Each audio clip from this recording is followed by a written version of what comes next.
এই মুহূর্তে যে খবর দিকে নজর রাখতে হচ্ছে, বাড়ছে কলকাতা পুরসভার ওয়ার্ড সংখ্যা।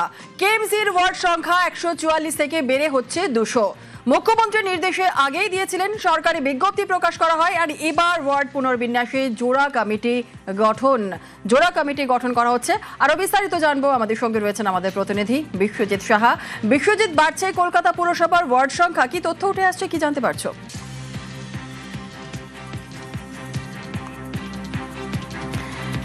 আরো একবার আপনাদের জানাই, বাড়ছে কলকাতা পুরসভার ওয়ার্ড সংখ্যা। কেএমসির ওয়ার্ড সংখ্যা 144 থেকে বেড়ে হচ্ছে 200। মুখ্যমন্ত্রীর নির্দেশে আগেই সরকারি বিজ্ঞপ্তি প্রকাশ। আর এবার ওয়ার্ড পুনর্বিন্যাসে জোড়া কমিটি গঠন। আরো বিস্তারিত জানাবে বিশ্বজিৎ সাহা আমাদের সঙ্গে রয়েছে। বিশ্বজিৎ, বাড়ছে কলকাতা পুরসভার ওয়ার্ড সংখ্যা, কেএমসির ওয়ার্ড সংখ্যা 144 থেকে বেড়ে হচ্ছে 200, আর কি তথ্য পাচ্ছ? এখন মুখ্যমন্ত্রী কলকাতা পুরসভায় এসে আগেই নির্দেশ দিয়েছিলেন যে এই কলকাতা পুরসভার যে নির্বাচন হবে তার আগে ওয়ার্ড পুনর্বিন্যাস হবে। সেই মতোই কলকাতা পুরসভা উদ্যোগ নিয়েছে এবং কলকাতা পুরসভার তরফে দুটি বিজ্ঞপ্তি জারি করা হয়েছে। একটি সেন্ট্রাল ডিলিমিটেশন কমিটি, যার নেতৃত্বে রয়েছেন স্পেশাল কমিশনার, তার নেতৃত্বে 10 জনের একটি কমিটি তৈরি করা হয়েছে।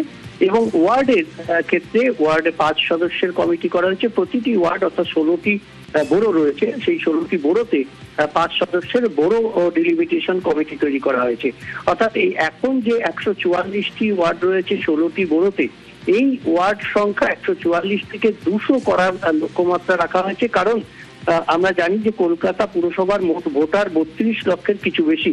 আর এই 32 লক্ষের কিছু বেশি ভোটারকে যদি 16,000 বা তার কিছু কম বেশি জনসংখ্যার ভিত্তিতে ওয়ার্ড পুনর্বিন্যাস করতে হয়, তাহলে 200টি ওয়ার্ড করতে হবে। এবং সেই লক্ষ্যমাত্রাকে সামনে রেখেই কলকাতা পুরসভার যে অ্যাক্ট, অর্থাৎ কলকাতা মিউনিসিপ্যাল অ্যাক্ট 1980 তার 601 ধারা এবং শিডিউল 2, তাতে বলা আছে এই ওয়ার্ড পুনর্বিন্যাসের কথা। সেই মতোই কমিটি করা হয়েছে। 27 জুলাইয়ের মধ্যে এই কমিটি রিপোর্ট দেবে কলকাতা পুরসভার পুর কমিশনার এবং অ্যাডমিনিস্ট্রেটর স্মিতা পান্তের কাছে। সেই ভিত্তিতেই এই ওয়ার্ড পুনর্বিন্যাস হবে, এবং সেই কাজ শুরু হচ্ছে। এইটাই জানাচ্ছে কলকাতা পুরসভা। ইতিমধ্যেই এই যে প্রশিক্ষণ কিভাবে করা হবে, সেই প্রশিক্ষণ দেওয়ার কাজ শুরু হচ্ছে। বেশ, ধন্যবাদ বিশ্বজিৎ।